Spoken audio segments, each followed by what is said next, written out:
creators of Relevant Magazine, this is the Relevant Podcast.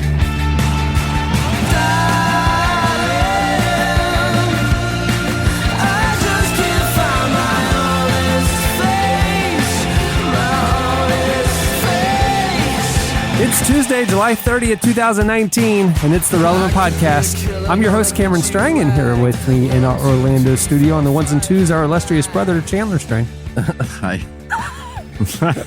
On the Skype line from Lumberland, Virginia, Jesse Carey. Hello, hello.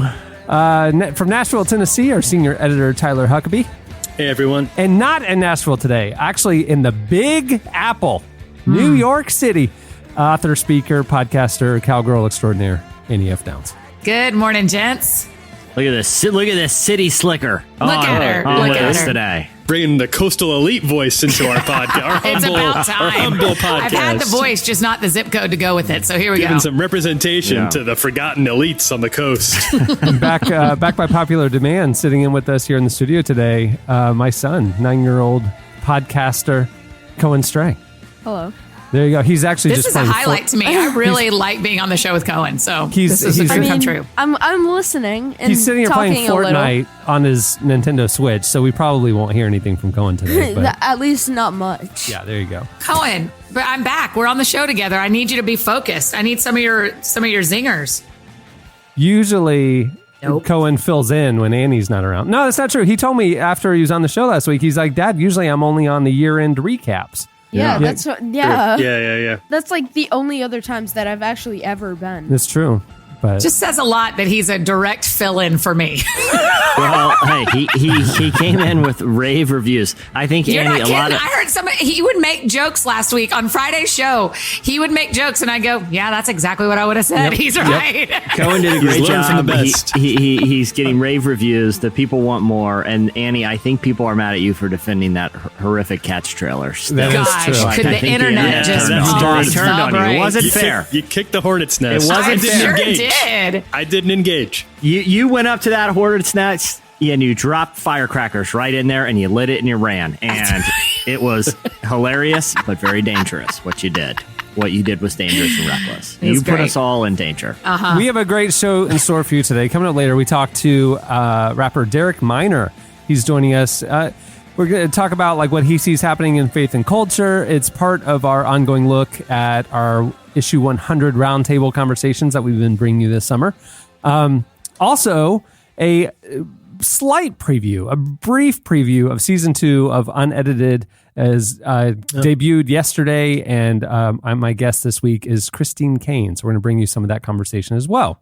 Got it. But before we get to all that, and probably the most important thing happening on the show, no disrespect to Derek Minor or Christine Kane, at the end of the show, all of y'all's dad jokes. Oh gosh, It is. But so happy. Just a peek behind the curtain here, and you can see, to what this wizard deals with every week. I didn't even look. I'm going to save it. On mornings that we do the show, I like to wait. I like to wait that morning to pull all the feedback so that everyone has their last chances. It took me forever to freaking go through our Twitter feed and pull 500 dad jokes and dump them into the rundown. I went through because I was, I see them on Twitter as people are sending them throughout the week. And I remembered a few that actually made me laugh. And I didn't see them on your exhaustive list. So I went through this morning and went back 5 days and found them and put those in. So dude, this is a crazy deep feedback this week. Yeah. Wow. I'm ready. I've never seen a response to an editorial question of the week like this. For Our people people that are comedians. We didn't know, and now we know they're Now we know. comedians. Okay, I did Find have their one humor, that Lane. I was reading them out loud. I was like collecting them this morning, and now I'm just going to give a preview of Wait, the you're dad going to do joke one from- now? I just want to do one because it made me laugh. You Because people, are. I want people to be excited for the segment. the palate. Wet So the we palate. asked people to send us your best Classic / worst Jesse. dad joke, and this is the one that I literally laughed out loud this morning at. This is from Marcus. Why do ducks have feathers? So you can't see their butt quack. I'm so mad because that was my favorite one, and I knew. Really? Yes, that was my favorite one. I laughed out loud on the at list. my computer. I went like this. That's really good. And really? I was like, this is one I probably have to say to really get. So I was like, butt quack. So we've only got about 700 more of those to read later in the show today. I have a question here. Is Cameron, is part of the long game here for bringing Cohen a little more often into these? Is he being groomed to inherit the mantle? I don't mean to talk mortality this early in the podcast. I know it's still early. No, there's a couple of things at play. One, I was reading a study on podcasting demographics. Then the 2019 data came out. Good. And the number one podcast listening demographic is 12 to 24. Okay. Yeah. And I'm thinking that's pretty huge. So you're bringing in a 9-year-old. Hey, I mean, the next generation in the future. Next generation. Okay. No, but the main thing is I'm too cheap to do summer camp at the end of the summer, so Cohen's at the office. So it's like you read about like Tiger Woods' dad. Tiger Woods' father would put Tiger in the high chair and he would sit there in the garage and hit golf balls for like 3 hours a night so Tiger could visually absorb what a golf swing. So before Tiger Woods could even walk or speak, he had implanted in his mind what a good golf swing looks like. This is basically what Cameron's strategy is here. Yeah. Cohen's going to be like that young Tiger Woods that went on Johnny Carson was sinking, 15 footers on the putting green. Cohen's going to go on at 9 and just deliver a blistering hot take. Or maybe Cameron is testing, like maybe he's beta testing Camp Relevant. And next summer, part of the model will be having a summer camp in the offices. This is like kids. No, I see it more as like fantasy camp, where grown adults will go and like sign up for space camp. Or baseball or something and go play with major leaguers. This is like, we're just going to get people to come in and be like, hey, welcome to Relevant Fantasy Camp. Hey, your job today is to write a feature story on Malcolm Gladwell. The interview's in an hour. So get ready. You're living the dream. Tom Sawyer painting the fence situation. Yeah. Make it sound really fun. This is a great idea. This is, I think we're onto something here. Yeah. I'm trademarking that as soon as we hang up. You get to do the newsletter. Relicamp. I like it. Let's do it. Relicamp. I made that up, by the way. Relicamp? Yes. Oh, he made it up. Oh, like last year. And last Cohen's year. Cohen's going to be dead mother.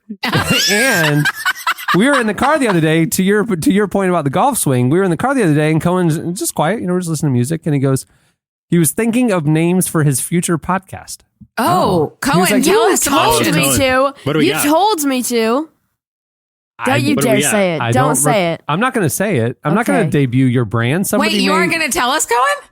No. He's still workshopping it. He doesn't think it's ready for prime time yet. Also, He's already learned. You got to keep the audience waiting. Can you give us some options? Give us some of your, the early thoughts. I don't really have... I only have 2. Yeah. He was just, it was just, he was in thought and he just said, hey, Dad, I'll probably not use this one, but one day if I did a podcast, I could call it X, like he said in it. And he said, but I'll probably not like it by then. So he said, I said it's a process. I get it. Yeah, I was like, that one's definitely not going to stick, actually. Yeah. So he's just throwing the noodles on the wall, seeing which ones stick. I like it. I like it. Part of the process. Exactly. Big news before we move the show along. Big news. Annie had a lot of Instagram stories this week. Lots of dots. Oh, I did. My dash has turned to dots in New York. Only once. Yeah. And I didn't see them. I went on social media a lot, but I saw somebody tweet about the dots, and I saw that you defended the dots because you had a big thing happen. Tell us. I got a tattoo. That's what I did. Wow. I got myself a New York City tattoo. I didn't see it. So what happened? What is it? It's okay. white. She's holding it up right now. It's white. Yeah, I'm holding it up. It's hard for you to see. Hold on, I can't read it. Lotion. Hold on. Make America great. I'm having trouble. That's not good. 2020. That's almost here. It's going to be old news by November 2021. That's. Oh my gosh. I respect your commitment to the brand. But yeah. God, thanks. It's a white tattoo, which is great, except do you guys know for white tattoos, they go over them twice. And so it's like getting a tattoo on top of a tattoo, and it is brutal. It hurts. It still hurts. Already because you're already sore from the first go over. Right. And then you got to do that again. Right. I like getting white tattoos because I can teach on stages and do public things. And if people don't like tattoos, they don't distract them. Yeah. And so I really like them. And I like them because I'm mostly the only one who sees them. But this one I got savor this. Because it's a phrase I've been using a lot the last couple of years. My Enneagram 7-ness tends to rush through things and wants to get to the next thing before I'm actually, whether it's good or bad, whether it's pain or fun, I tend to, like when something fun starts, I'm already like, oh no. Like when the World Cup starts, when the Women's World Cup tournament started, in the first game, I said to a friend, I'm so sad this is starting because it means it's going to be over. Has it started? I must have missed that one. No, you're a monster. And so that's why I got savor this, is because it's just a good reminder that whatever I'm sitting in, joy or sadness, the right move is to sit in it, not to try to rush through it. So. That's really tattoo. I love that. Whenever I'm sitting in something, I tend to just say, you know what? I'm just going to sit in it. Yeah, you definitely do that, bud. Yeah, for sure. You know, I tell that to our relevant fantasy campers. He's like, really? I got to schedule out social media posts for the entire evening. And I'm like, yeah, save Which of y'all have tattoos? I know Huck does. Do you, Jesse and Cameron? Nope. Yeah, I have 2. Yeah. So it should stop hurting soon, right? Chandler's got lots. Oh, yeah. Chandler, you got lots too. Chandler travels all over the world for specialty pieces, don't you? Chandler's body looks like the inside of a cave. With hieroglyphics? Yeah, with drawn on by very skillful cavemen. That's right. Yeah. Chandler's body looks like literally it's an early human throwing a spear at a buffalo. It was a weird decision, but why not? real talk, Chandler's is mostly Pokemon related. Yeah, that's right. Tattoos. He's got a big Charmander. He's got a big Charlemagne the God Pokemon on his shoulders. It's very impressive. That's one. It's gonna go dark here. You know the good news, in case you're ever in a plane crash or something, and you guys are surviving out in the wilderness, and people are going to feel bad when it comes to having to eat each other. You can just be like, no, it's good. You can savor this. I can offer up my left forearm. If it comes to it, prepared for this long ago. I'm just picturing at her funeral when she's laying there in an open casket and everybody's walking up to pay their last respects, and we all look down at her and because y'all are all going to outlive me. Yeah, right. Oh wow, what do you know that we don't? And they look down and just were reminded by you to savor this. To savor this pain. To savor this moment. I'm telling y'all, when I had a breakup last year, a friend of mine said, you should savor this. It matters. The pain matters and you should sit in it. And I tried and I've just kept that phrase with me. And it's really, I know we're not supposed to be serious on here, but it has really impacted me. It's made me better at my life to slow everything down. Did you know that you wanted that, or was it like an impulse? I've been drawing it. No, I've wanted it for about a year and a half. I wanted to get far enough away from the reason I started saying it so that it wasn't about a dude. But I've wanted it. I've never stopped wanting it. So for the last couple of weeks, I've been drawing it on my arm and looking at it. Yeah. And so then when I got here, one of my friends here in New York was also like, I've been wanting a tattoo. And I was like, this is happening. Yeah. So, that's very cool. I'm at the very beginning of writing a new book, and there's just a lot of reasons this season, that's so Christian-y. This season makes a lot of sense for me to go let's mark the beginning of this with something that really matters. Yeah. So I think really if 18 months later you still want a tattoo, you should probably do it. Yeah. I think it's a good general principle. Would you ever do an impulse? You're a 7, Annie. So I feel like in the right mood, if you're at the right crowd, if it was just like you and a buddy. Like at Christmas when we were all hanging out after the Christmas show. Annie and Tyler are just downtown Nashville, totally. In and out of the honky tonk joints. You're like, you know what? We're running it. We're getting a tattoo. What is it going to be? I don't know. We'll figure it out when we're inside. Yeah. If there's a chance that if we were all together and we were like, let's make a memory. Let's do something that matters to all of us. It would not be hard to talk me into that. Yeah, I like your 18-month thing, because if only I had waited just a few more months, I might not have the Domino's Pizza mascot from the 90s. Yes, you would. Yes, you would. Tattooed on my shoulder. But at the time, his carefree demeanor and just weirdness really kind of struck a chord with me. He likes pizza. And a lot of kids these days, a lot of these up-and-coming podcast listeners in that Prime demo. They don't even know. They don't even know the Noid, and they don't eat Domino's. So it was a pretty big. I sent Jesse a picture last week of there was a guy who had gotten a tattoo of Morrissey, the lead singer of the Smiths, who obviously it's hard not to like the Smiths, but Morrissey has gotten very problematic lately with a lot of associations with white nationalist groups. So this guy who has Morrissey tattooed on his arm, very openly just crossed just a big X through it. Just didn't take it off, didn't try to, mask it into something else, just an X through it. And underneath he wrote somebody who he thought would be non-problematic, somebody who he could safely tattoo on his arm and wear with pride. And of all the many people who are out there who you could choose, somebody like, say, Fred Rogers comes to mind. Tom Hanks probably gonna die without any major scandals. This guy went with somebody who is probably like not controversial. He's probably right. I just wouldn't have guessed this one. Sheryl Crow. Wow. It's very safe, but it's not a portrait of Sheryl Crow. It's just the words Sheryl Crow written somewhat haphazardly. It's not just stylized. Above his name. Yeah. It looks like he might have done it himself. All right, we'll move the show along. Stay tuned. Up next, it's Slices. That summer left a couple tan lines. I love my city. They let me cut the line on the Rhine. They walk on eggshells and landmines. They communicate with hand signs. I do.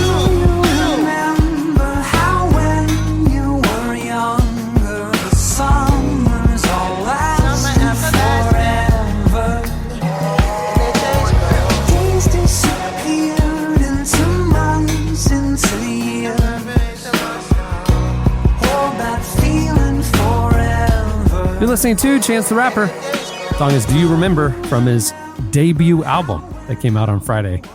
Debut album, you say? Yeah. Listen to Friday's edition of Relevant Daily and we explain.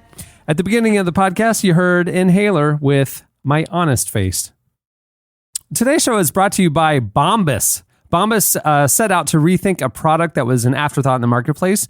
2 years of research and development led to 7 material improvements to the design, performance, and comfort of the everyday sock. And when they first learned that socks were the most requested clothing item in homeless shelters, they knew they had to do something. So they started Bombas to make an impact on our community by donating a pair of socks for every pair they sell. And they continue that philosophy of thoughtful giving towards each clothing item they make. No matter what it is, one purchase equals one donation. So each pair of Bombas socks are super soft, made with natural cotton, and every pair comes with arch support, a seamless toe, a cushioned footbed that's comfy but not too thick. I have had Bombas for 2 or 3 years now. It is my absolute favorite sock. Whenever I'm traveling and I know I'm going on an airplane, I'm going to kick the shoes off. I want to make sure I'm wearing the Bombas. You want seamless toes peeking around the corner, waving to people. And it says like Bombas on the toes, So I mean, it's fancy. So it's a little bit of a flex, is what you're saying. No, I just want comfortable socks. Yeah, Jesse said Sounds like a flex. It's a flex. I mean, when I'm on, I am pointing, excuse me, sir, can I borrow your issue of American Way? And he's like, which one? That one right there. Seamless toes pointing directly at the magazine. I did that little TV in front of me. I changed the channel with my Bombas socks, Oh. Have you seen that? I have, that viral video? Great. It's more sanitary than putting hands on there. Here's why I don't put my hands on that screen. Some people put their feet on there. So gross. You can buy your Bombas now at bombas.com/relevant and get 20% off your first purchase. That's huge. That's BOMBAS.com/relevant for 20% off your first purchase. You won't regret it. Go check it out. All right. It's time for Slices. What do you have, Jesse? Okay, I have obviously a twofer, and one I'm going to start with. It's the only way you come anymore. You always come. I know, because I find too much. Listen, my mind is a sponge of interesting information, and I feel my love language is sharing it with my friends and our dear listeners. Okay, first one, I want to. This one, I've always been interested in this story, and this is kind of an interesting new development, and I'm interested in your guys' opinions. What are your feelings on the Shroud of Turin? Do you guys have any feelings about it? Like, it's, I know I think it's interesting. It's kind of weird. Yeah. If you go over to like Rome or the Holy Land or whatever, there's a lot of relics that, they say, well, this is St. Peter's this, or this is Jesus is that. And it's kind of like, You know, I mean, like, it's like, really? I mean, it's unfalsifiable. I get that people want to believe that, but I mean, the likelihood that this is authentic is very, very low. It's neat to see. I'm sure it's period appropriate, but was it actually Jesus in the Shroud of Turin? I mean, come on. Yeah. Who knows? Yeah. So for people who may not, be familiar with this individual item, it is what believers in its authenticity say was a large piece of cloth that was laid on Jesus's body prior to the crucifixion when he went into the tomb, and something has left like an imprint of a human figure on this piece of cloth that, true kind of believers in it say that something supernatural occurred, possibly at the moment of the resurrection, that left this permanent imprint on this cloth. Annie, what are your thoughts on the Shroud of Turin, or do you not even really have? Yeah, I just haven't. I think it's interesting. It fits conspiracy. You know me, you guys. Conspiracy theories are always interesting to me, and this one fits in that category of like, okay, what if? Okay. Yeah. So years ago, the Vatican actually let 3 institutions study fragments of the cloth to do some radiocarbon dating to determine how old it is, because they'd already done some research on the material and what left the imprint. And they determined it wasn't like ink or paint or something. That's something that they're not quite sure of left the impression on the piece of cloth. But if the cloth isn't 2,000 years old, then that rules out if it's authentic or not. So years ago, say that one more time. Sorry, my brain's trying to understand everything. If it's not 2,000 years old, it for sure isn't the real thing. Yeah, it can't be. Got it. Right. Okay. So they figured, the Vatican has been kind of reluctant to share pieces of this cloth. But anyway, they sent small fragments of this cloth to 3 different institutions to perform radiocarbon dating, and they all came up with the same result, which was that this actually dates back to the Middle Ages, around 1200 AD, not 2000. So that was a few years ago. And so for a lot of people that proved that it couldn't be. Yeah, exactly. Case closed. Well, now that evidence has been revisited. What? New researchers on the cloth actually got permission to talk to the Vatican about it and got some data about the research and found that the pieces of the cloth samples that were sent to these researchers years ago all came from the same part of the cloth on the fringes of it. It wasn't like from the middle of the cloth. And what they determined by re-looking at the cloth, they haven't done new radiocarbon dating on the middle of it, but on the pieces, they determined that those pieces are probably not representative of the age of the Shroud of Turin, and probably were tampered with when nuns in the Middle Ages were attempting some restoration around the edges of the cloth so to make sure it wasn't tearing. So what they found is not necessarily that it's 2,000 years old, but the research into its authenticity that determined it inauthentic aren't true results of the cloth. So the primary evidence that people were pointing to disauthenticate it, that evidence is now off the table. So that opens the door that it could actually be 2,000 years old, and it could. Are they going to redo Christ. it from the middle, like do new tests from?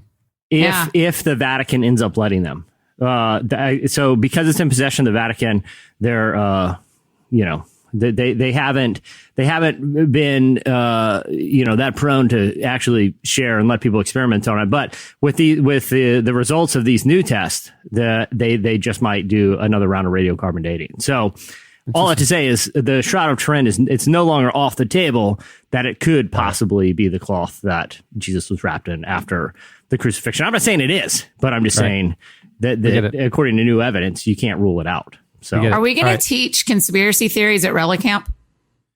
Is that part of camp? Probably not. Camp director spoke. Yeah. Den Mother says no. Says no. Because I feel like bringing this quick. Biblical plus immediately, probably not. Yeah, probably not. That's. But who says what's a conspiracy theory and what's just? Well, yeah, that's not like biblical information plus conspiracy theories feels like this would be a great segment for Relic Camp, but Den Mother said no, and so it is. Well, sometimes I've just got to take that isn't a conspiracy. It's just a little too hot for the mainstream, for the lame stream takes. Right. So Annie, your take here is that whenever you start laughing like that, I'm going to sound dumb at the end. Go ahead. I'm saying your take here is that Relic Camp is basically basically like some sort of Da Vinci Code type of quest with instead of me getting relic campers to do the newsletter so I don't have to, we actually are sending them on a globe-trotting artifact hunting mission. Here's what you're underestimating. Probably about 9 out of the 11 campers will die a grisly death from medieval booby traps. You're underestimating how much time you have to fill when you run a camp. And so we need to have some backup things like this, because writing the newsletter is going to take about 90 minutes. And by 10:30 in the morning, you're going to need something. So we need to have some conspiracy theory backup plans. Just in case. You guys wrapped up the newsletter. You got social scheduled for the day. You emailed that writer about those development edits, and you also wrote new ad copy for the subscription. Okay, next thing on my list. Oh, you got to spelunk through the catacombs below the Vatican to find what is hidden in the code in this picture of this weird treasure box I found. Good luck. I heard there's lots of weird booby traps. Be back by 4 your life will be cursed. Yeah, try to be back by 4 because we want to really get to the bottom of this one. Yeah. All right. What's your other one? Okay. So, finally, this one I found pretty interesting. I think we all have our guilty pleasures with television shows. I know I've long been a devotee to the Jersey Shore family reunion. That's because y'all go there every year. What? I didn't know that. The TV show? I did not know that was your guilty pleasure. I actually did know that about him. Well, it's like your hometown heroes. Yeah, that's like his people. You got to represent. You got to represent. It started off as curiosity years ago when the series first came on, because I go to Jersey all the time. I want to see how it's portrayed on TV. Then you just fall in love with the characters. You know, Mike, the situation is he'll be out of prison soon, and the show will be back. And true, and like it's just like the glory days. So, I know we all kind of like to watch, some, what I think it's fair to call quote unquote trashy TV. Everything from like reality shows to just like cable movies like on Lifetime that are probably not the greatest intellectual or emotional uses of our time, but they're fun to watch. So researchers actually in 2 different countries, in Italy and the Netherlands, recently did research that found that watching quote unquote trashy TV like on cable will eventually lower people's IQ. And they found this measurably. In fact, this science feels like obvious science, no? Well, I didn't think it could actually lower your IQ. But I think, so IQ is a debated measure of intelligence, obviously, but like the fact that the person who would be of high intelligence would probably want to be doing things in their spare time that would be stimulating intellectually. They would be reading, they would be going, experiencing, doing, solving, building something. They're not going to be the one who just sits there and watches 8 hours of television every night. You know what I mean? So it's probably you're saying that people watching this, it actually goes lower. So if their IQ started out, but I'm saying like they watch TV and it goes down. Well, because they're not expanding their mind the way that the people who are doing other things are. So that person is getting sharper and smarter as time goes on, and the person who's not doing those things dulls, I would assume. Or they're just not expanding their mind, in a way. Okay. Yeah, because basically it's the exposure to the TV that causes it. And not only did it lower standardized test scoring and IQ test scores, but it also like lowered people's feeling of like civic responsibilities. So they found a direct correlation between exposure to those kind of cable television shows to things like reduced voter turnout. So, so, that's not to say it's wrong to watch these, but there is, now observable dangers in overexposure. I guess like it's But who determines what is trash TV? Like, what do they list certain shows, or what's the factors around what is it any TV? No, I mean, they were primarily focusing on, like cable channels that were doing like a lot of reality TV shows, like, kind of like talk show type of stuff, not generally stuff that was considered like news or prestige type of television. So interesting. So listen, I got for years, I ran a segment on this show called the Oscars.biz Award, where I specifically not only celebrated, but awarded the worst of the worst of trashy TV. Right. I am a trash TV advocate. Okay. Billy the Exterminator is one of the most decorated figures in the history of the Oscars.biz. Okay. Preppers went on quite a run a few years ago on the Oscars.biz. I have no beef with the genre, but this research does show to say that it ultimately it has a negative social impact. But look, hey, moderation with everything. If you wanna ease into an evening before you jump into the latest Ken Burns doc, and you wanna watch, like I said, Hoarders or something, I do love Hoarders. Balance it out with Hoarders will make you a better person. You throw away your garbage. Well, especially if you have garbage piling up in every corner of your home. Especially if your coffee table is a pile of garbage.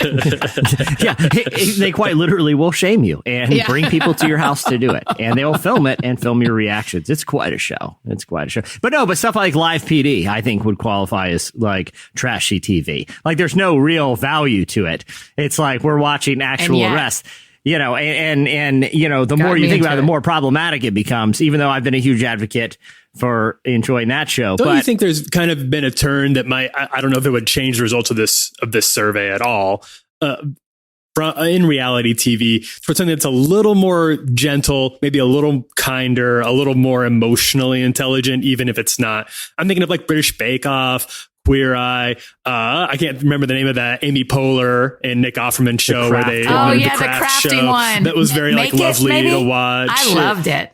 And I feel like it seems a little more. It seems not quite. Yeah, because it doesn't feel like MTV is still doing Road Rules and Real World 84. They got the hills. Yeah, they got the hills. So it's still happening. Hills. Yeah. I know that because it was playing in my house all last night. But I was telling, and I'll say this: neither Tyler or his wife voted today. So yeah, clearly, I don't know if there's elections, but I probably should know. But my mind's too filled up with trash what did TV. I miss? No, but I do kind of like the hybrid stuff where it is, there's some sort of, even if it's not, it qualifies like educational value. At least you're like kind of exposed to something new. I was telling, I don't know if you guys. I binged that show Blown Away. That's like they're advertising big on the banner of Netflix. It's a glass blowing reality TV competition. And it's like something I would never in theory be interested in. And I plowed through that season in no time. That has to make us smarter. To watch people do their craft really well, that has to make us smarter. Yeah, it was like I never thought I'd be interested in this. And now I'm very interested in Say the name of it again, Blown Away. Blown Away. Oh, I can't wait. Great title. It's like Top Chef and stuff like that. You watch and you learn, It's that's true. That's true. I mean, but have any of you made one thing you watched on Top Chef? No, but I do. No, but I learn, but techniques, I understand things I wouldn't have been taught otherwise. Like, that's how you braise something. Oh, that's how you knife skills to do this. You're learning and you apply it to real life. I've learned you never use the ice cream maker on Chopped. What are you thinking? No matter how many times, somebody always does it and it never works. You guys are out of your minds. Have you ever seen the show that you're on before? Yeah, I've learned enough. Yeah, well, there is, I feel like, to be fair, there is a difference between like watching like a chef's table. It's like, now I know about this weird Peruvian village that smokes salmon over cedar planks that are left over from the Stone Age. That's pretty cool, But then it's like, I just watched Jersey Shore for an hour and I learned that Sam and Ron got in a fight over a lasagna. I was about to say, you better be careful. We got Cohen in the house. All right, what do you have, Annie? You guys, I hope you're available on the first Sunday in October because I think we should take a family trip to Japan. Let me tell you why. All right. Say no more. Great. There's a city called Nagoro. And Cohen, I think you're really going to like this. There's a city called Nagoro, and this woman started making scarecrows because it's a farming village. And she started making scarecrows, and they are took off in popularity in their community. And people started saying, hey, can we have one for our field? Can we have one for our field? And when she moved back, she grew up and left. And when she moved back, there were like 3,000 people. Nope, sorry. there were 300 residents in this town. Well, most of them are like 50 and older. And what started happening is when people would pass away, their younger relatives would say, hey, will you make a scarecrow that looks like my grandmother to put in our yard? Oh, wow. And now there are more scarecrows than people in this town. And it's like a destination. That's why we're going.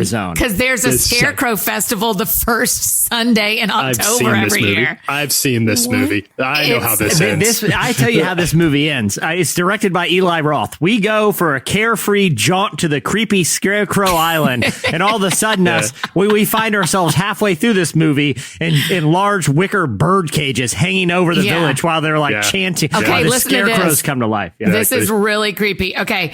There are construction workers with hard hats installing a road sign, a couple sitting on tree trunks, a boot-wearing fisherman on his front porch with his daughter sitting beside them, and the village's only school. I think this is crazy. This is fascinating. The village's only school shut down a few years ago because the last 2 elementary school age kids in the village finished. And so now they've turned it into a museum of students, teachers, and parents. There's like a classroom of 12 kids sitting, and you can go tour it. Oh, no. Yeah. No. Cohen, are you in? Yeah. Oh. No.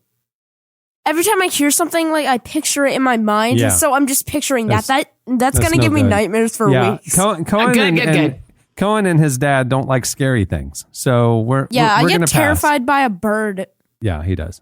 Yeah. So well, the artist, her father's alive, but her mother passed away, and her mother's scarecrow is sitting in the living room. No. Yeah, it's like you go over there, and you're like, oh, just sit outside with this. Just sit in the living room with the scarecrow while I finish freshening up, and we'll go out. And you're sitting there in the living room with the scarecrow, and you hear this, help me. Help me. And you're like, is your grandmother inside the scarecrow? And she's like, just their soul. All right, let's go out. Where do you feel like eating tonight? I know this place that does great salmon smoked on cedar planks from the Stone Age. It's great. Let's go there. Yeah. Back in the 80s, there was a phenomenon of Cabbage Patch dolls, right? Yeah. And these children, they were little I love Cabbage Patch things, dolls. and they had a name and a birth certificate and all this stuff. Well, one Christmas, my grandmother has a lot of grandkids and couldn't afford the name brand toys for everybody, so she spent the year making Cabbage Patch dolls in the likeness of the child that she was giving it to. So, in the likeness of the child, so yours looks like you, so it looks just like Cohen. So it was like mid '80s, and I mean, I was too. Number one, I didn't play with Cabbage Patch dolls, but number two, I was like too old for them anyway, and she gave me a little baby Cameron as a Christmas present, and it was like with painted eyes, and it looked as much like me as a homemade Cabbage Patch doll could.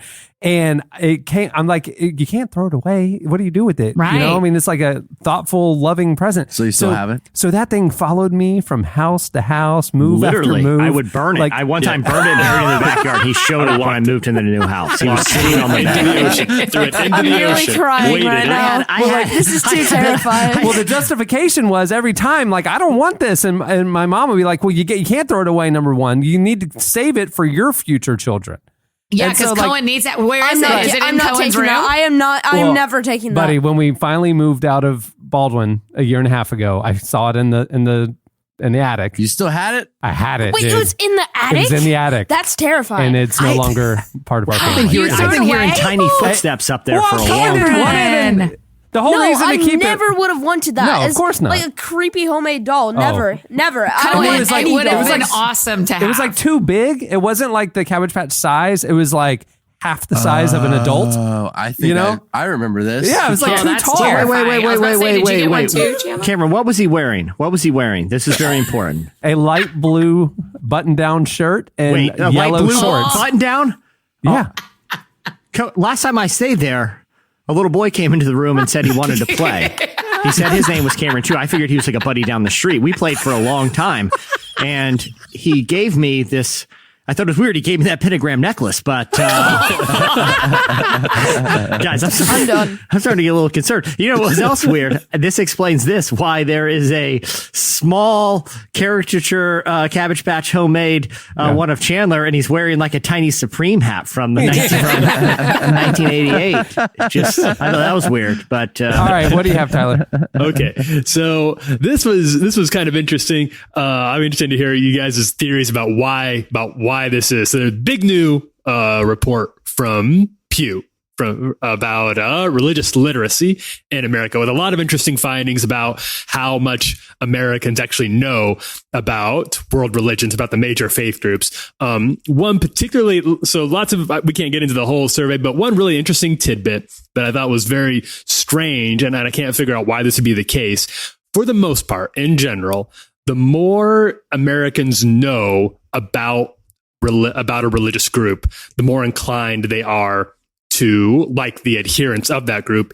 even if they themselves don't adhere to it. So if you are not a Muslim, but you take it upon yourself to study some of the tenets of Islam, you're more likely to have a more sympathetic view of other Muslims, which makes sense. I think most people would probably, that's empathy, and empathy comes from understanding, and The major exception to that is when it comes to Protestants. The people who know more about religion tend to have a colder view of Protestants than people who know less about religion.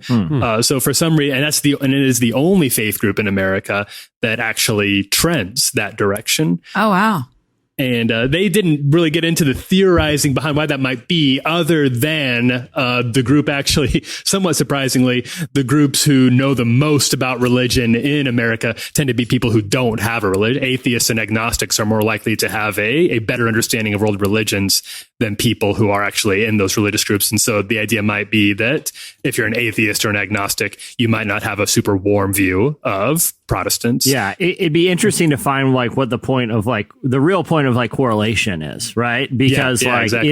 is it because a lot of people probably their knowledge on Protestantism is based on growing up in a country that is a majority Protestant, that has a lot of Protestants, and so it would on one, like, I don't know if it's actually anything about Orthodox Christian teaching that is turning people off, or if it's the fact that teaching was, for lack of a better term, sort of forced on a lot of people in this country just because by virtue of it being so popular. I think that's if really they were possible. Jewish and Catholic, or, just they would still have, probably been, kind of marginalized by majority Protestant population. So they would have a negative view, and they would have to, be very close to it. I mean, everybody in America pretty much is very aware of Protestantism.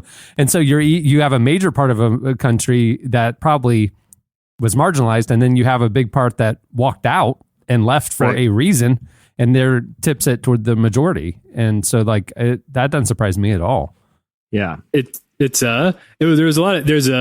is all based on a survey, a 32-point survey just about world religions, and you can take the survey. We have a link to it on the site right now. Fewer than 1% of people who took the survey got 100, aced them all. But yours truly did ace the quiz. So I don't mean to brag, but that's not really the slide. So I just wanted to. I have a true quiz. I took a quiz, just to let you know, according to an online IQ quiz that required me to give my social security number and email address to get the results from. I am solidly in the 55th percentile. That's top half, ladies and gentlemen. The entire slice was 1% of America. Smart. 1% of America. Yeah, less than 1% of America knows what I know. 99th percentile. So on average, Protestants got about half the questions right, which is a little bit higher than the general public. Atheists, agnostics, and Jews scored the highest. Jews significantly, of all the faith groups surveyed, knew the most about world religions. And what's also interesting is on the survey, only about 1 in 5 Americans could answer the questions about Protestantism correctly. And that's lower than any other faith group. So Protestantism, despite being the majority religion in America, was actually the one that's understood the least, according to the survey. And even Protestants themselves had kind of struggled with those questions. About half of them were able to answer questions about things like sola scriptura and sola fide. Oh, smart guy. Here we go, smart guy. Yeah. Here you guys again. That's kind of what all this data coming out that the younger generations are leaving the church and the rise of the nuns and all this stuff. The counter wave to that is that the cultural Christianity is what's waning. But those who remain are more committed to the faith. They go deeper. They understand. They're it's stronger. And so it's like I think what you're reinforcing the point that the data may say that people are leaving the faith, but they don't even know the faith. It's a cultural thing to them. I guess think that's true. I guess my family's Christian, so they check that box on a survey, and now they aren't checking that box anymore. But it's really they didn't even know what they were saying they believed anyway. So it's. It's interesting that it's shifting, I think that's probably true. I feel like and we've seen some studies and reported on some studies that have borne that out. Yeah. That the people that while there is a pretty significant and growing exodus from Christianity, there's also the people who do stick around are more committed, tend to go to church more, tend to pray more, tend to read their Bible more. So this is probably confirming that there's still a lot of people out there who just claim Protestantism because that's what we've always done. That's what all my friends do, and that's me too. It's the results are troubling. Protestantism finished just barely above a weird doll religion that requires you to carry around a figure of you to household wherever you live and talk to it. I've never seen this before. The one that's dressed like you that followed me here, Cameron, he's actually now hovering about a good 3 feet off the floor, and I don't know what to make of that. But no, in all seriousness, we'll try to. I know this is mostly what we talked to Christine Kane and Derek Miner about is this weird doll religion, but after that, it will be done, and we will move on to your dad jokes for the editorial question of the week. Okay, just stick to the dad jokes. Just stick with us for another half hour 45. Then we'll get to the dad jokes, but we got a lot of doll stuff to discuss with two premier Christian thought leaders. So, oh my goodness, here we are. Maybe that's part of Relic Camp is every famous Christian leader who comes through to be interviewed, our gift to them is a handmade doll in their likeness made by one of the Relic Campers. Rick Warren comes by for a visit and he's like, "Oh, it's great seeing you, Cameron. It's great doing, seeing the crew, doing the interview. And thank you for this warm gift. It's a doll-like scarecrow made in the likeness of me. And for some reason, he appears to have the mark of the beast. This is quite a gift. I guess it's a statement of some kind. Quite a gift. Metaphor. Quite a gift. And then we didn't make a doll for you. then we look over in the office ball pit and we just see Cameron's doll and he's just slowly sinking below the ball line. Get him! There he is! Get him! We're looking all over for him. Can you imagine? I should have saved it. I'm so scared. Yeah, you really should have. He gave the Rick Warren doll the mark of the beast. Get him! Cameron's freaking out about the doll. He's losing his mind. Oh, I should have saved it and just put it in the ball pit. Just having the head peeking out. All right, that'll do it for Slices. Stay tuned. Up next, Derek Miner joins us.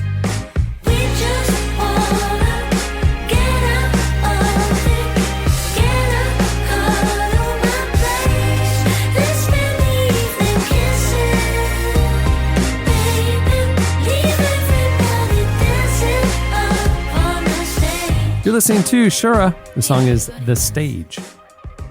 Rapper Derek Miner is one of the 40 artists, influencers, activists, leaders, and thinkers to take part in a series of roundtable discussions about the future of the church, culture, activism, and intentional living in the 100th issue of Relevant, which is out now.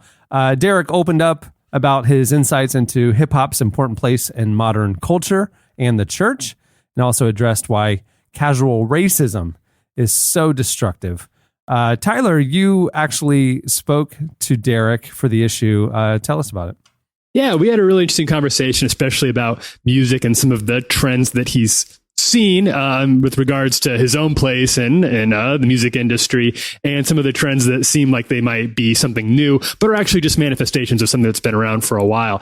He noted to me that although him and some of the other guys from places like Reach Records had a lot of success with some of their early albums, inroads in Christian hip hop, he feels like once they started being more outspoken about social issues, things that they observed like racism, then a lot of their early fans left because they weren't playing by the rules. And here was some of his thoughts about that. From what I've gathered, it feels like there's this Superman hero complex with Christianity just in general. So, hey, let's fly all our missionaries into Africa and save Africa, as opposed to saying, hey, how can we partner with you here to make things better, right? I mean, when you look at colonization of Africa and of America, it was spent as we're helping this country. And then when you fast forward and we look at it, like, nah, not really. What was happening was those were wars those were wars in the name of God. Right. So I feel like the scriptures that's why I feel like, in the Bible, when Jesus says there's going to be many people in the last days who are going to say, Lord, Lord, didn't I cast out devils in your name? There's going to be plenty of people that's going to be like, Lord, Lord, didn't we evangelize America for your name? Mm-hmm. He's going to be like, depart from you, you workers of iniquity, because you look at the Crusades and it's like, yeah, we took all this ground for Jesus and we shed all this blood as well and killed all these Jews and Muslims. Like, I don't think Jesus is going to be like, oh, come on in, man. Good job. One of the things that, about the roundtables, I know we talked about before, is like, intentionally kind of being retrospective, but also forward looking. And I feel like what Derek said there manages to do both. Like, hopefully we'll learn from the mistakes of the past and rethink about, and I feel like there's already been sort of a movement to kind of rethink the model of like short-term missions and things like that. For sure. To empower communities instead of just going in and, essentially taking them over for like a 2-week period of time with high schoolers and matching t-shirts, So. And I think that's one thing that he talked a lot about that was very important to him was the church and Christians need to be willing to learn from other movements, from other cultures, from other things that are happening. He said there's a lot of lessons, and it can be nuanced too sometimes, because you can't just lift what's working wholesale from the mainstream market, but you can find things that are working and find ways to apply those things.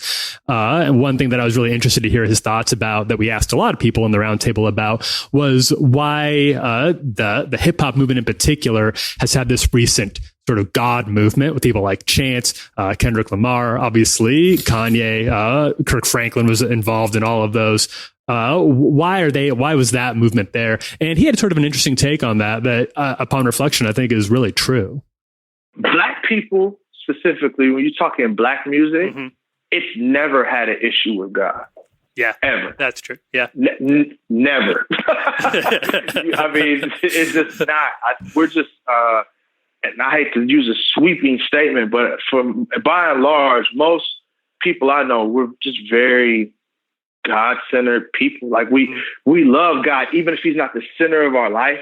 Like I know dudes that literally, I know dudes that literally do some of the craziest stuff and be like, man, I just thank God He was watching me out there while I was selling these drugs or whatever. He was like, bruh, I don't know. We just have this thing in us that makes us desire, or that doesn't rub us the wrong way. I think that's an interesting thought, because it speaks to something that I think is sort of confusing for people who weren't raised in the black church, who can be sort of confused about why people like Kanye can rap about drugs and God in the same, not only the same album, but the same song sometimes. But I think it's true that for a lot of black music, there has been much more of a long-standing willingness to be associated with the church in a way that doesn't necessarily have to sanitize the rest of the music.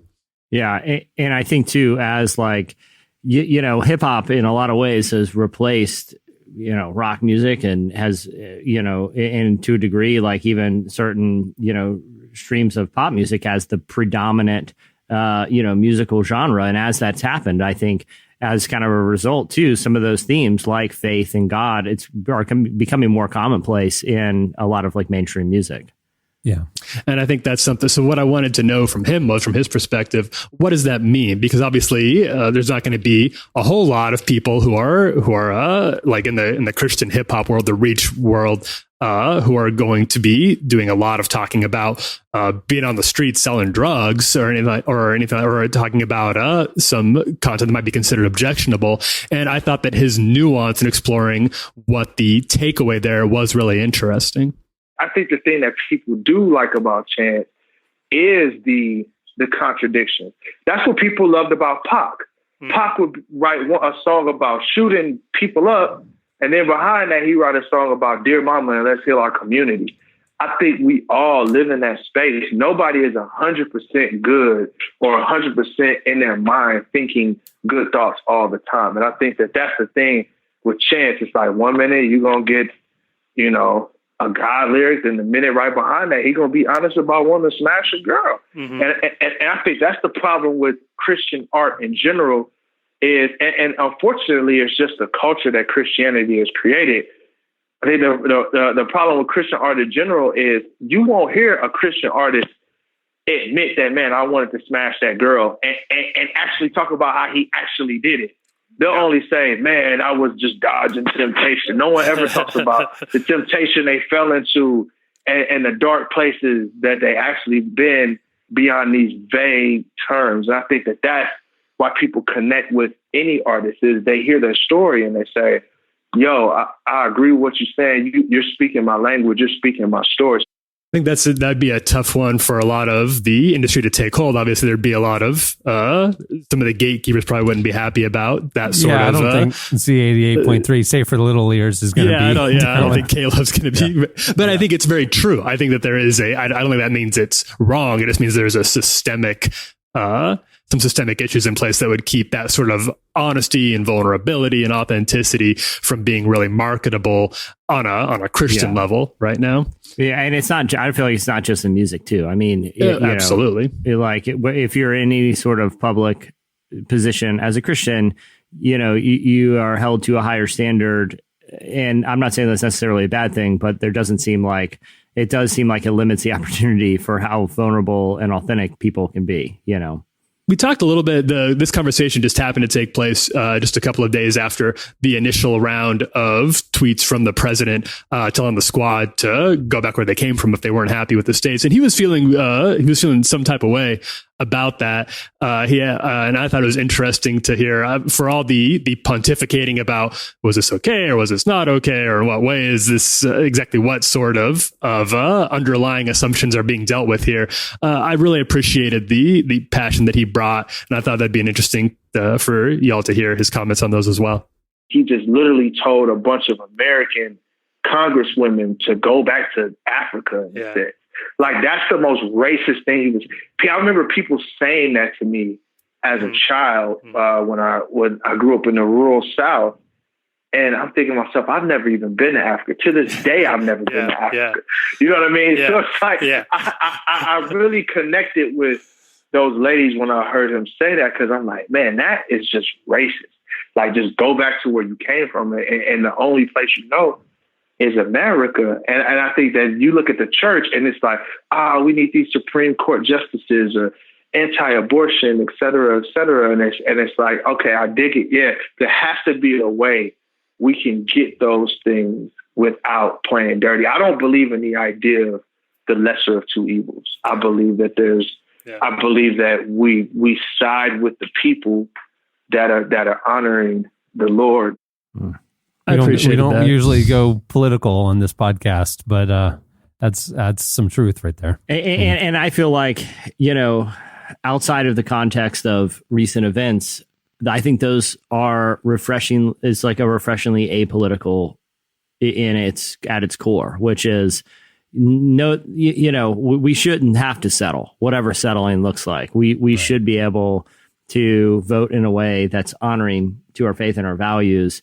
And that, that's a challenge just to us all. I saw someone engage Derek Minor on this on Twitter and said, well, how could I do that? And I think that the person on Twitter, was talking about the recent presidential elections, but Derek Minor challenged, the person kind of came back and said, what if there isn't a lesser of two evils. And Derek Minor, his response of one of our listeners was, or one of our readers was, then run for office. Like, and I do feel like that. Be the change you want to see. I like it. Yeah, so do I. Because I admire that. And it doesn't matter your party. Like, if you feel like there isn't a representative candidate out there that's going to maintain the values that you think should be represented in your culture based on your faith, then run. Like, I think that's a really positive attitude to take. Or become an organizer, or get involved in grassroots campaigning or lobbying, or there's things that you can do if you're not the lead candidate to enact change from within. It's like the church. Same criticism about the church. Oh, well, it's this, that, at surface level. It's all about, it's a fake, and then I'm going to leave. It's like, well, be the thing that you want the church to be. Like, get involved. Like, agitate from within. Rub the cat's hair the wrong way. It's like, it's a good thing. That you see things differently and that you don't accept status quo. So politics, church, the whole thing, like, turn it for good. Don't accept it for how it is, because you're not wrong in a lot of these cases. Like I think the assessment that, like, well, I don't know how to vote for the lesser of two evils. I think that's a valid complaint, but I think then just checking out is not valid. That's a lazy way out. Yeah. And I think, look, this last election cycle has shown, and different people have different opinions about our politics, but I feel like her story of someone like AOC, who's like 28 years old, and prior to becoming an elected official, she was a bartender. It's possible to be young, to not have a big platform from the outset, and still make an impact. And you'll never succeed if you don't try. There you go. This is why I'm announcing today my candidacy for the U.S. presidency. U.S. presidency. Oh, wow. How could be 2020? Wow, straight for the big one, huh? Yeah, swinging for the fences. I'm going to be the local controller. I don't even know what the controller does, but I feel like I need the I think it's comptroller. Yeah, I think it's comptroller. I don't know what it does. Well, that might be why when I called down to City Hall, they said I'd be running unopposed. So comptroller, I don't know. That's very confusing. All right, that'll do it for Derek Minor. Make sure to read more of that conversation in issue 100 of Relevant. It's out now. You can get it at newsstands nationwide. You can view it at relevantmagazine.com, and you can also subscribe. If you subscribe today, you will get issue 100 sent to you. It's a landmark issue, very, very unique. All right, stay tuned. Up next, we bring you a preview of my conversation with Christine Kane. I bought a Montclair coat for the times where it broke. I'ma wear it in the summer on LeBron James boat. Front row, duh, bro. We don't sit on nosebleeds. Ain't your pockets obese? They won't fit in those seats. Ain't we like a co-team? Shaq and Kobe. Like back in 03. I was only like 6. I was like 16. But I can give her 16. I can make it. That's a bit extreme. You're listening to YBN Corday featuring Anderson .Paak. The song is RNP. Well, like I mentioned at the beginning of the show, season 2 of our long-form conversation podcast, Unedited with Cameron Strang, debuted last night. We wanted to bring you a short segment of that hour-long conversation here on today's podcast. My guest was Christine Kane, who is one of my faith heroes. She is somebody who is quite literally changing the world. She founded A21, which is a organization that is fighting human trafficking and slavery. I think their mission statement is to eliminate slavery everywhere, forever.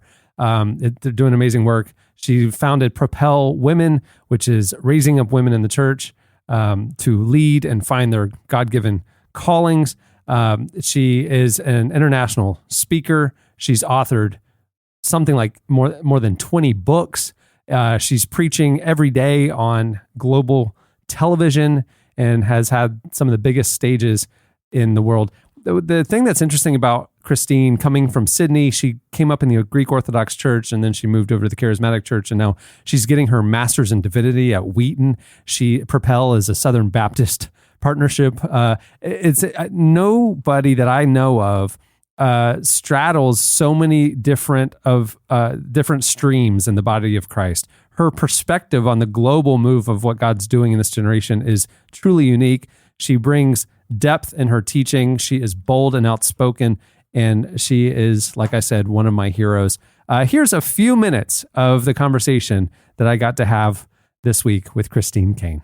The truth of the gospel is still the truth of the gospel. And Jesus said, I will build my church and the gates of hell will not prevail against the church of the living God. Our job is to continue to advance the kingdom. I mean, he came and said, go into all the world and make disciples of all nations, baptizing them in the name of the Father, Son, and Holy Spirit. Now that is Jesus' last commandment to his church. Mm-hmm. And until this would be, if you're saying, what is the one thing, Chris, you think for the church of the future? Until we make Jesus' last commandment our first priority, we're not really going to move forward, because I think that's what it all comes down to. The truth is, we have a generation that doesn't necessarily want to do that because of the misuses and abuses of that in the past. And they don't want to be associated with what they would think is a white colonization, racist, misogynistic, kind of thing called the Christian church. And we're saying that's not what she ever was. Throughout the 2,000 years of church history, there have been many seasons of great injustice and pain. And people did things in the name of God, like had slaves, where you go, I can't even understand how you read your Bible and had that. Oppressed women. I don't know how you read your Bible and do that. Oppressed the poor, the marginalized, the immigrant. I don't know what Bible you're reading. But the fact that hopefully God has brought those things to the fore, and we have a generation that goes, okay, faith without works is dead. It's not faith or works, it's faith and works. Evangelism and justice, men and women, black and white, go through the whole thing. It's all of us together. It's not either or. I think if we have the courage to go, we are going to be that new wineskin, we're probably going to get a whole lot wrong in the midst of all of that. And that's when I said to you really early on in the podcast, I can get involved in a whole lot of debates publicly, or I can just try to forge this way forward. Deeply painful to do it. This either is deeply painful, either comes with a lot of kickback. But if some of us do not begin to somehow, in our flawed humanity, build a third way forward and help create this new wineskin, we're going to have a lot of disoriented, disenfranchised, spiritual orphans out there that will die in the wilderness, just like happened with the children of Israel. A whole generation came out of Egypt, bondage and slavery. The purpose was to go into the promised land. But 40 years later, they died in the wilderness. I think prophetically, that's where we are right now, that a generation, if we don't have a few Joshua and Calebs, spiritually speaking, that are strong and very courageous, that go, okay, we're going to go in, we're going to cross this Jordan, spiritually speaking, and we're going to take the promised land, that God has given us, and establish his kingdom here on earth as it is in heaven. And we're going to create the new wineskin, and we're not looking for old wine to come into the new wineskin, and we're not looking for new wine to go into an old wineskin. So we're going to do the hard work of dying to self, crucifying our flesh, good old fashioned Christianity, creating a new wineskin that is not either or, but is both and. I'm going to do that hard work, and we're going to move forward, and we're going to be in this world, but not of it. We're going to be consecrated. We're going to be fully immersed in this culture, but not of the culture, fully immersed in this world, but not of it. Because at the moment we're in it and of it. You can't change a world that you're both in, that you're the same substance as. So until we go, I am willing to be sanctified so that the fruit of the Spirit is produced in my life. I don't think we're going to see the gifts of the Spirit in the way that we need to see them to have this great revival that I believe we're going to have until we're willing to be put in the fiery furnace and have the fruit of the Spirit developed in us. Because I don't think this next wave, we've had such an excess use of the gifts with no fruit, and we've had a whole lot of fruit with no gifts. You need both. There's 9 gifts, 9 fruit, and I think the new way forward, and that's why, people like you and I that have come through, I had a Greek Orthodox background, then came into a charismatic background, and now I'm, very woven into the evangelical world, and I'm like, wow. But the only thing I can see with all of that is that it's both spirit and truth. It's fruit and gifts. And I think that's the new way forward. To hear more of that conversation, go wherever you get your podcasts, download Unedited with Cameron Strang. The new season kicked off this week, and would love for you to check it out and spread the word. All right, stay tuned. Up next, it's your feedback. Oh boy.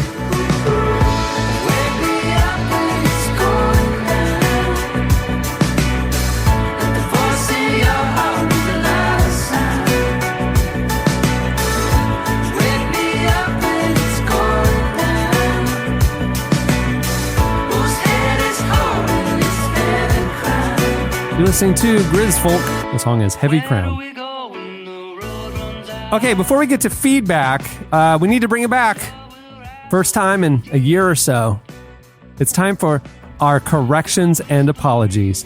Okay, so last week on the show, Annie failed to correct us when I very frequently mispronounce Candace Cameron's last name a whole bunch of times. Candace Cameron Bure. I'm sorry, but Beret is B-E-R-E-T. And hers is B-U-R-E. Well, it's Russian, so I think it's different. But yes, we did get, I got directly chastised by Candace for not, but I was saying it right, but I wasn't going to interrupt y'all. I just didn't know I didn't know what to do. I didn't know what to do. Okay, first of all, I've only seen her married name in print. I've never heard it spoken. So, in print or like on the screen for Full House and things like that. So I didn't know. But when I saw Candace Cameron tweet you that, Annie, you didn't correct these guys, I was like, oops, sorry. So our apologies to Candace Cameron. Luckily, we have this segment right now where we can say, everyone, it's Candace Cameron Bure. This will be, mark my words, Annie F. Downs, this will be the last time I'm humiliated by you in front of a cast member of Full House. The last time.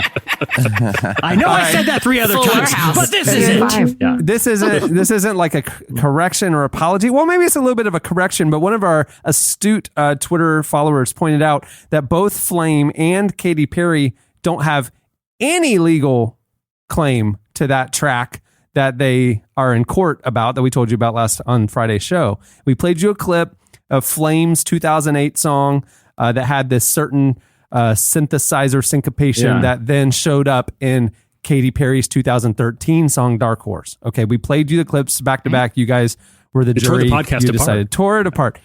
But one of our astute listeners pointed out, Chandler, do you have the clip?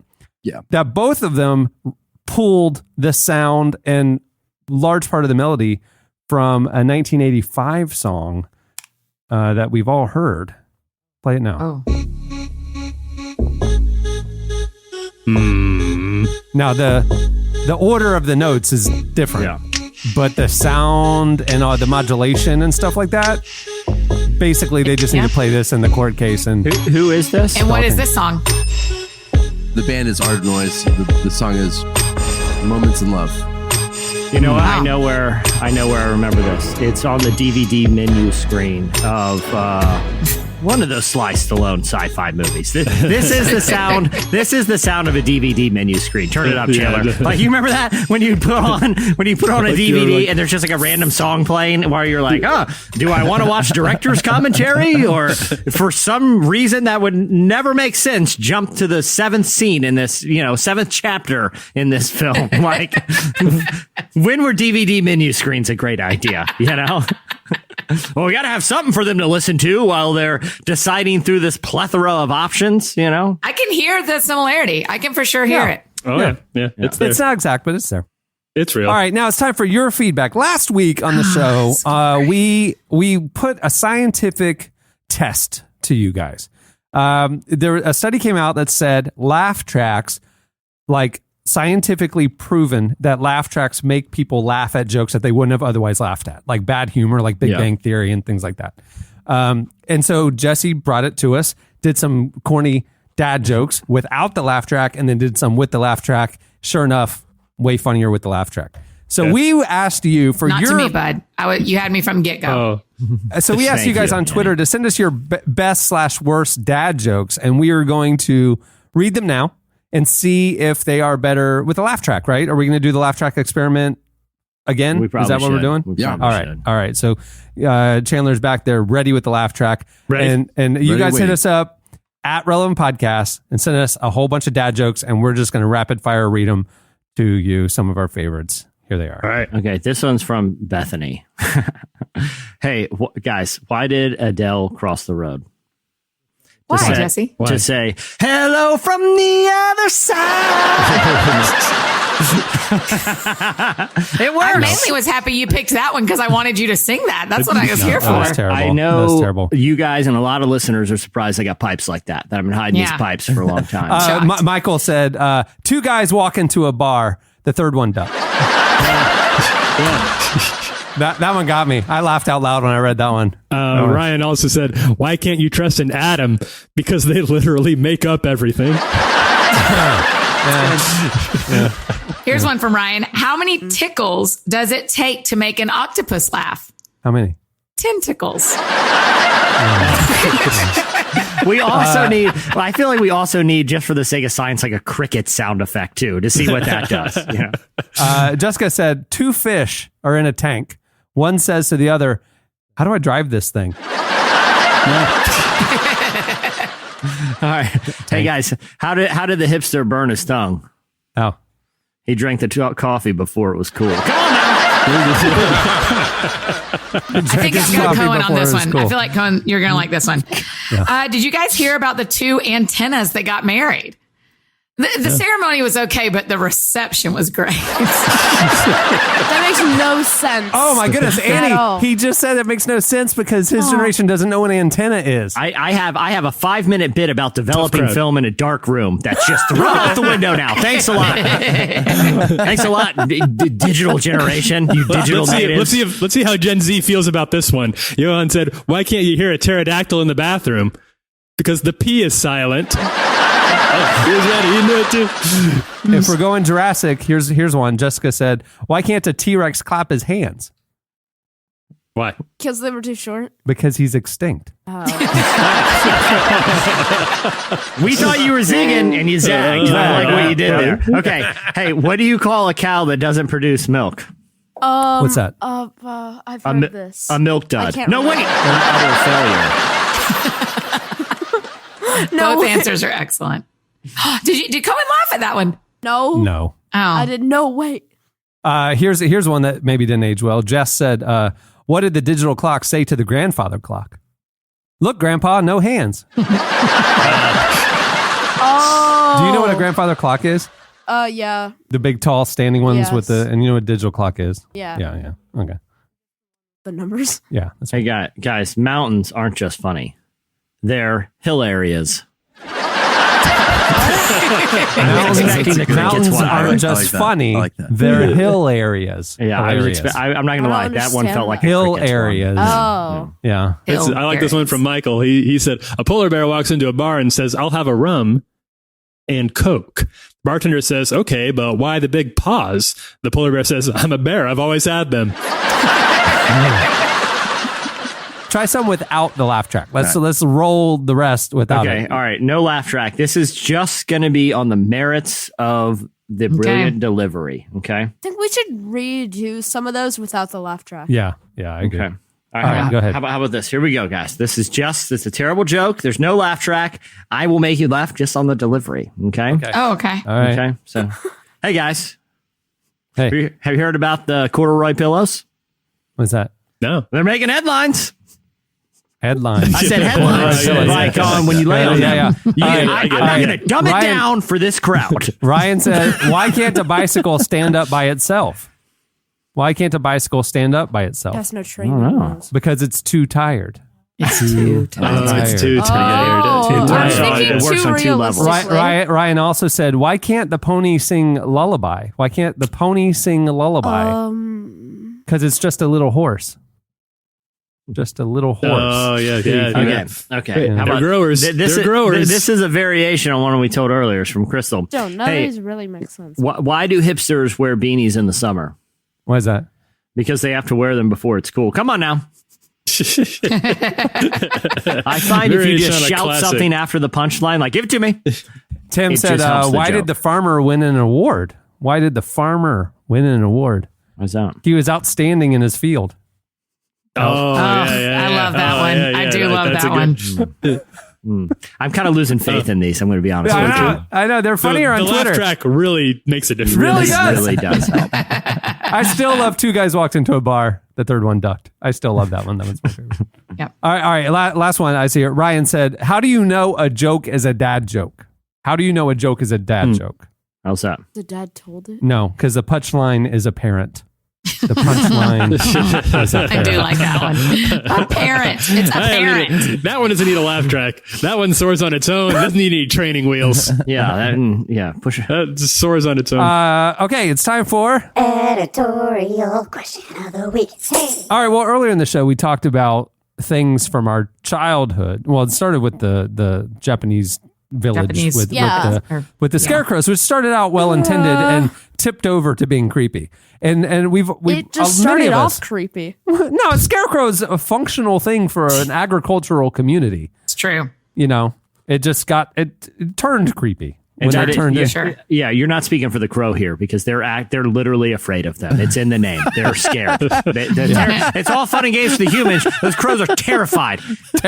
Very scary. So then, I mentioned the well-intentioned Christmas present of the homemade Cabbage Patch doll in my likeness that followed me for 30 more years after it was gifted to me. Literally followed. It got us thinking about things from our childhoods that turned out to be unintentionally terrifying.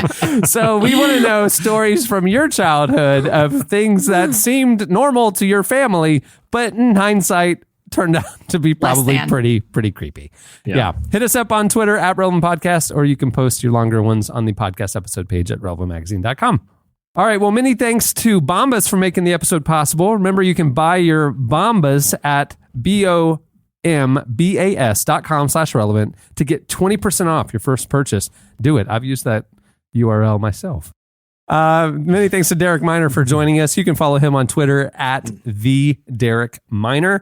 And to read more of that conversation, check out issue 100 of Relevant. It's out now. You can view it at relevantmagazine.com. It's available at newsstands nationwide as well. Also, you heard a preview. You heard a little bit of season 2 of Unedited kicking off this week with a fascinating conversation with Christine Kane. To go hear the rest of that, check out Unedited with Cameron Strang wherever you get your podcasts. And on that note, we will wrap things up. I'm Cameron Strang. I'm Cohen Strang. I'm Chandler Strang. There's a lot of Strangs here. I'm Jesse Carey. I'm Tyler Huckabee. And I hate to tell y'all, but I'm a Japanese scarecrow. And I'm little Cameron Strang, and I'm here to play. Where'd it come from? Oh no! I can't believe you doubled down on that. All right, we'll see you on Friday. Have a great week, everyone. I could be a killer, gonna get you whacked. 1, 2, 3, 4, 5 in the back.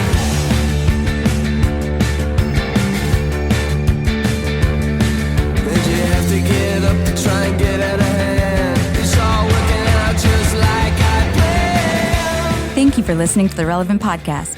If you like what you heard, be sure to leave us a review on iTunes. Check out other shows from the Relevant Podcast Network in the podcast section at relevantmagazine.com. And while you're there, browse exclusive podcast merchandise at our online store. Make sure to subscribe to Relevant Magazine. Info is available at relevantmagazine.com/subscribe.